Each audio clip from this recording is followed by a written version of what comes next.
हाँ बच्चों, अब ये न्यूक्लियर एनर्जी का लास्ट टॉपिक है, लास्ट आर्टिकल है। और इसमें हमने नाभिकीय विखंडन आपको बता चुके थे। अब आज बताएंगे नाभिकीय संलयन। नाभिकीय संलयन वो प्रक्रिया है जिसमें दो हल्के नाभिक परस्पर संयुक्त होकर के एक भारी नाभिक बनाते हैं और इस प्रक्रिया में बहुत अत्यधिक मात्रा में ऊर्जा मुक्त। इस रिएक्शन को क्या कहेंगे? नाभिकीय संलयन कहेंगे। यहाँ देखो 1s2 + 1s2 क्या बना? 1s3 + 1s2 ये बन गया 1s2 और कितनी ऊर्जा मुक्त हुई? 4 मिलियन इलेक्ट्रॉन वोल्ट। 1s3 और 1h1 बनाए, ठीक है। इसी तरह से ये 1s3 1s2 2he4 + 0n1 + 17.6 million electron volt. तो हल्के नाभिक संयुक्त होकर के भारी नाभिक बना में और huge amount of energy release, तो इसको कहेंगे न्यूक्लियर फिशन। अब देखिए इसमें नाभिकीय संलयन में कठिनाइयां क्या क्या होती हैं, क्योंकि नाभिकीय संलयन जितना रिएक्शन लिख देना आसान है, इतनी प्रोसेस इतना आसान नहीं है। दो मेन प्रॉब्लम है, क्योंकि ये एक बहुत ही कठिन प्रोसेस होता है और क्योंकि इसमें जो नाभिक एक दूसरे से बहुत निकट आते हैं तो उनके बीच क्या होगा? वैद्युत प्रतिकर्षण बल लगेगा। हल्के नाभिक हैं तो प्रोटॉन के बीच प्रतिकर्षण बल बहुत अधिक लगेगा और इसीलिए ये साधारण ताप पे अपक्रिया हो ही नहीं पाती, पहली चीज। दूसरी है नाभिकीय संलयन के लिए बहुत ही अधिक ताप की आवश्यकता होती है, क्योंकि इतना ताप केवल नाभिकीय विखंडन से प्राप्त होता है या सूर्य में इतना ताप उत्पन्न होता है। यानी नाभिकीय संलयन के लिए बहुत उच्च ताप चाहिए और ये उच्च ताप हमको नाभिकीय विखंडन से प्राप्त ऊर्जा या सोलर सिस्टम में सूर्य की ऊर्जा में हमें इतना ताप मिल सकता है। अब हम देखेंगे नाभिकीय विखंडन और नाभिकीय संलयन में अंतर क्या है। देखिए विखंडन में एक भारी नाभिक न्यूट्रॉनों की बमबारी से दो हल्के रेडियो एक्टिव नाभिकों में टूटता है, जिसका द्रव्यमान मूल नाभिक के द्रव्यमान से कम होता है। संलयन में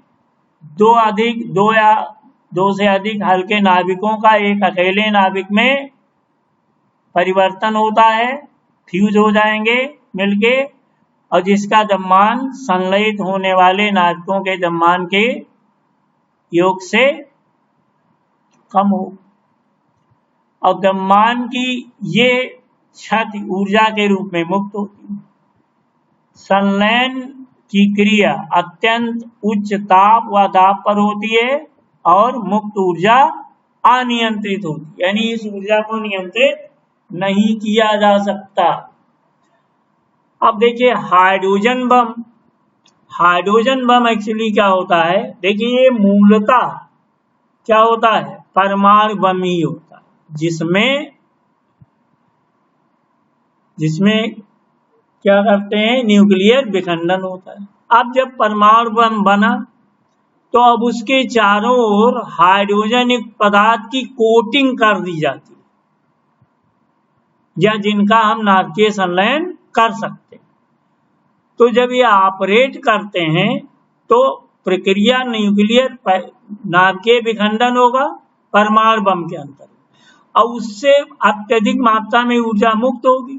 ये ऊर्जा जो हाइड्रोजन युक्त पदार्थ हैं या और भी ऐसे हल्के नाभिक हैं जिनकी उसमें कोटिंग की जाती है, तो इनमें नाभिकीय संलयन क्रिया हो जाती है और अत्यधिक मात्रा में ऊर्जा मुक्त होती है। इस ऊर्जा को नियंत्रित नहीं किया जा सकता है, इस ऊर्जा को नियंत्रित नहीं कर सकते। तो इस तरह से नाभिकीय ये हाइड्रोजन बम जो है, जो हाइड्रोजन युक्त पदार्थों में नाभिकीय संलयन क्रिया होती और ये अनियंत्रित प्रक्रिया होती है, जिसका उपयोग केवल विध्वंसकारी कार्यों में किया जा सकता है और जिस उच्च ताप पर नाभिकीय संलयन होता है उस ताप पर परमाणु के सभी इलेक्ट्रॉन अपने अपने परमाणुओं से अलग हो जाते हैं। नाभिकों तथा मुक्त इलेक्ट्रॉनों का एक मिश्रण रह जाता है जिसे क्या कहते हैं, प्लाज्मा कहते हैं। संलयन रिएक्टर में विखंडन रिएक्टर की तुलना में अनेक सुविधाएं होती हैं। जैसे संलयन रिएक्टर में कोई रेडियो एक्टिव पदार्थ उत्पन्न नहीं होता है, तो वो वातावरण को दूषित भी नहीं करता है और न ही रेडियो एक्टिव पदार्थ के फेंकने की समस्या रहती। अब हम पढ़ेंगे सौर ऊर्जा, सोलर एनर्जी और इसका स्रोत। सूर्य से हमें ऊर्जा कैसे प्राप्त होती है? देखिए, ये मान्यता है कि सूर्य के अंतर्गत न्यूक्लियर फ्यूजन होता है और न्यूक्लियर फ्यूजन से मतलब बहुत अधिक huge amount of energy released. इसमें ये कहा गया है कि हमारा सूर्य लगातार सिकुड़ रहा है। सिकुड़ रहा मतलब कि उससे उसका द्रव्यमान ऊर्जा में परिवर्तित हो रहा है और ऊर्जा में परिवर्तित होगा और किस रिएक्शन से? Through nuclear fusion reaction. तो लगातार सूर्य सिकुड़ रहा है और जितना द्रव्यमान कम हो रहा है उतने मात्रा में ऊर्जा मुक्त होती है। ये ऊर्जा हमको प्राप्त होती है। तो इस तरह से अब एक कैसे जब संलयन अपक्रिया होगी, ये कहा गया कि सोलर सिस्टम में सूर्य में 4 प्रोटॉन मिलकर के हीलियम न्यूक्लियस बनाते हैं और इसमें जो दोनों तरफ द्रव्यमान में कमी हो उतनी ही मात्रा में ऊर्जा मुक्त हो जाएगी। जितना द्रव्यमान में कमी होगी उतनी ही मात्रा में ऊर्जा मुक्त हो जाएगी और इस तरह से जो ऊर्जा मुक्त होगी वो हमको प्राप्त होगी। इसके लिए 2 साइकिल हैं, एक को कहते हैं प्रोटॉन प्रोटॉन साइकिल और दूसरे को कहते हैं कार्बन साइकिल। 2 साइकिल दोनों का रिजल्टेंट रिएक्शन एक ही है। इसमें आप देखिए कि जैसे पहली एक कार्बन ये कार्बन से स्टार्ट होती है, कार्बन पे बंद होती है। कार्बन से स्टार्ट होती जैसे 1H1 प्लस C612 क्या बना? नाइट्रोजन का परमाणु बना, atomic number mass number 13 plus raise gamma rays. इसी तरह N7 ये होता है N7 13 और ये कन्वर्ट हो जाता है C13 में और एक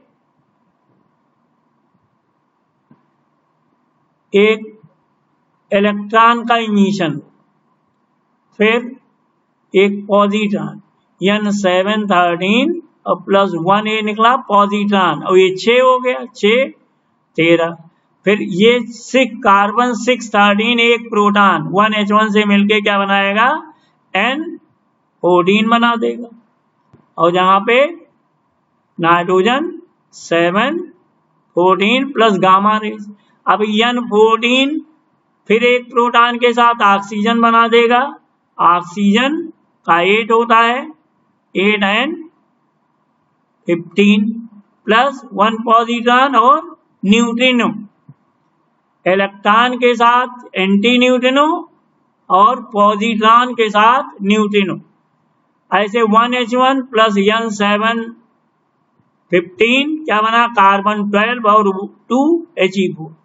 देखिए ये प्रक्रिया कार्बन से शुरू हुई और कार्बन पे बंद हो। अब अगर इनको जोड़ दिया जाए तो 1H1 1H1 1H1 1 सब कट जाएंगे एक दूसरे से, 4 प्रोटॉन इधर बचेगा, 4N1H1 equal to 2He4 plus ये पॉजिट्रॉन 2 पॉजिट्रॉन और गामा रेडिएशन। इस पूरी कार्बन साइकिल में 4 हाइड्रोजन के नाभिक संलयित होकर के हीलियम का न्यूक्लियस बनाते हैं। दूसरा कॉन्सेप्ट ये है कि प्रोटॉन प्रोटॉन साइकिल। इसमें क्या है? ये प्रोटॉन से स्टार्ट होती है, रिजल्टेंट रिएक्शन वही है। देखिए 1H1 plus 1H1 1H2 plus positron, फिर 1H1 और 1H2, ये एक 1H1 है, एक 1H2 है, ये बचेगा 2He3 गामा रेडिएशन, और 2He3 प्लस 2He3 ये हो जाएगा 2He4 प्लस 1H1 1H1, और जोड़िए तो फिर यही इक्वेशन आ जाएगी। तो इस तरह से आपने देखा कि सूर्य की ऊर्जा का स्रोत क्या है, नाभिकीय संलयन। नाभिकीय संलयन में कौन सी साइकिल है, दो साइकिल है, कार्बन कार्बन साइकिल और प्रोटॉन प्रोटॉन साइकिल। इन दोनों साइकिल में सेम रिएक्शन हो, रिजल्टेंट रिएक्शन सेम ही है।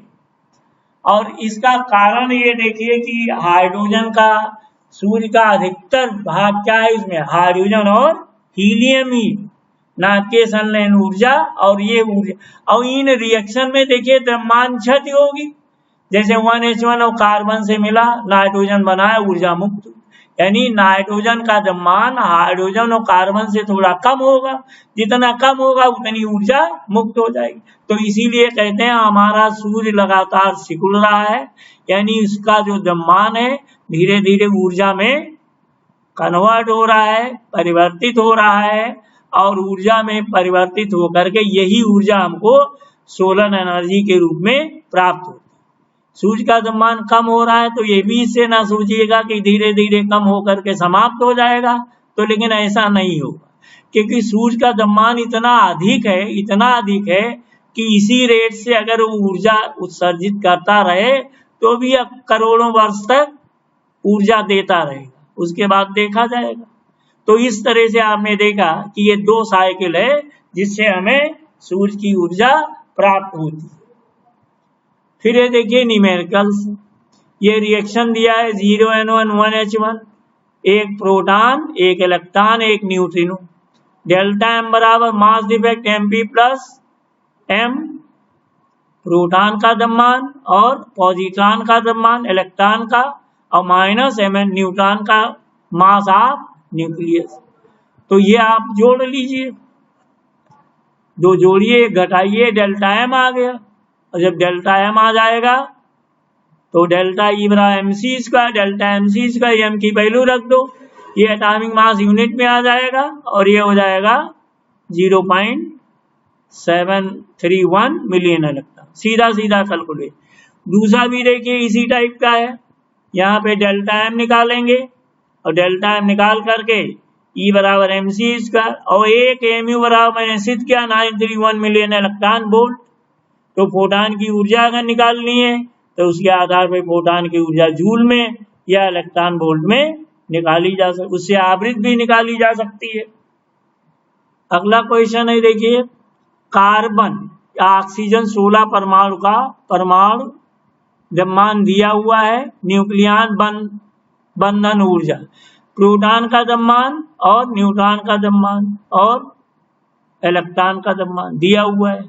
तो 6 प्रोटॉन का द्रव्यमान, प्रोटॉन का दिया है तो 8, ऑक्सीजन में कितने प्रोटॉन है 8, न्यूट्रॉन कितने हैं 8, तो 8 इंटू प्रोटॉन का द्रव्यमान, फिर 8 इंटू न्यूट्रॉन का द्रव्यमान, इलेक्ट्रॉन प्रोटॉन का आ गया। अब ये इलेक्ट्रॉन भी दिए 8 इलेक्ट्रॉनों का द्रव्यमान, तो ये नाभिक में कम कर देंगे और इसमें द्रव्यमान क्षति निकाल लेंगे। एक्चुअल मास दिया ही है तो द्रव्यमान क्षति आ जाएगी, और 1 atomic mass equal to 931 million electron volt, तो इससे ऊर्जा आ जाएगी। अगला देखिए 1s2 plus 1s2 2He4 Q है, क्या कह रहा है मुक्त ऊर्जा। तो क्या कीजिए, इधर राइट साइड लेफ्ट साइड का पहले द्रव्यमान निकालो 1s2 का, और ऐसे हीलियम का निकालो, फिर दोनों का डिफरेंस ले लीजिए, डिफरेंस लेंगे वो डेल्टा M हो जाएगा, डेल्टा M हो जाएगा तो उससे बाइंडिंग एनर्जी निकाल लीजिए, 931 से गुणा कर दीजिए, और नंबर ऑफ न्यूक्लियंस, यहाँ न्यूक्लियन नहीं दिया है तो मुक्त ऊर्जा की गणना कीजिए, तो रिएक्शन से ही जो मुक्त ऊर्जा होगी वो आ जाएगी। अगला देखिए, स्वर्ण का दिया है गोल नंबर के समस्थानिक ये दिए हुए हैं, इसका अनुपात बताइए, त्रिज्या निकालिए। गोल्ड है, मास नंबर पे डिपेंड करता है, 2 है, देखिए R बराबर होता है R0 A⁴ तो 2 इक्वेशन बन जाएगी, R जो एटम का निकालना है, एक गोल्ड है, दूसरा सिल्वर है, तो ये क्या हो जाएगा A1/A2 का पावर 1/3, 197/197/107, ये वैल्यू रख दीजिए तो ये R आ जाएगा। इसी तरह से पोलोनियम का दिया हुआ है, पोलोनियम में 1 किलोग्राम मात्रा है, 1 ग्राम परमाणु में परमाणुओं की संख्या ये हो गई, और 1 किलोग्राम में कितने हो जाएंगे ये निकाल लीजिए, ठीक है।